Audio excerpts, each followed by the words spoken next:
আসসালামু আলাইকুম।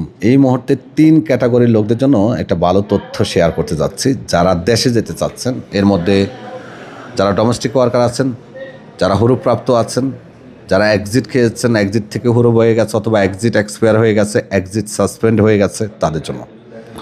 প্রথমত, আপনার যদি হুরুপ থাকে, আপনি চাইলে কোনো ঝামেলা ছাড়াই, কোনো ধরনের জরিমানা না দিয়েই একদম বৈধ প্রক্রিয়াতে এক্সিট লাগিয়ে দেশে যেতে পারবেন। তবে এখানে বলে রাখি, অনির্দিষ্টকাল কিন্তু আপনি সৌদিতে প্রবেশ করতে পারবেন না। আর যদি আপনি সৌদি সরকারের দেওয়া হুরুপ কাটার সুযোগটা নিতে চান, তাহলে সেটাও আপনি নিতে পারেন। এখন কিন্তু সুযোগটা চলমান আছে শর্ত সাপেক্ষে।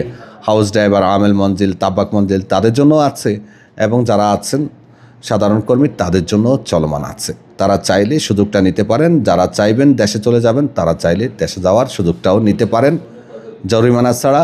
বৈধ প্রক্রিয়াতে এক্সিট নিয়ে যাবেন, বিমান টিকিট নিয়ে যাবেন বৈধভাবে, তবে আসতে পারবেন না। যারা এক্সিট খেয়েছেন, নর্মালি এক্সিট প্রাপ্তদের 1000 রিয়ালের জরিমানা থাকে। তারাও এখন চাইলে একদম বৈধ প্রক্রিয়াতে এক্সিট লাগিয়ে দেশে যেতে পারবেন, তবে আসতে পারবেন না। আগে আসার সিস্টেমটা ছিল, এখন বন্ধ হয়ে গেছে।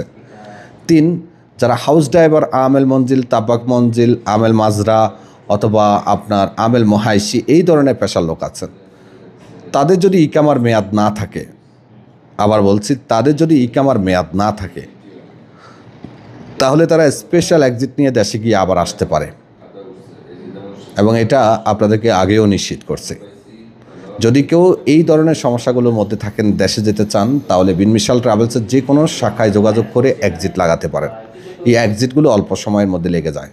আর ইকামা এক্সপায়ারের এক্সিটটা এখন প্রায় বন্ধ, সীমিত পরিসরে চলছে, সেটা আপাতত বলতে পারি বন্ধের মতোই। এক্সপায়ার যারা আছেন তারা অপেক্ষা করুন, আপনাদের কাজ এখনও পুরোপুরি শুরু হয়নি। আপনারা এম্বাসির শরণাপন্ন হন। ধন্যবাদ।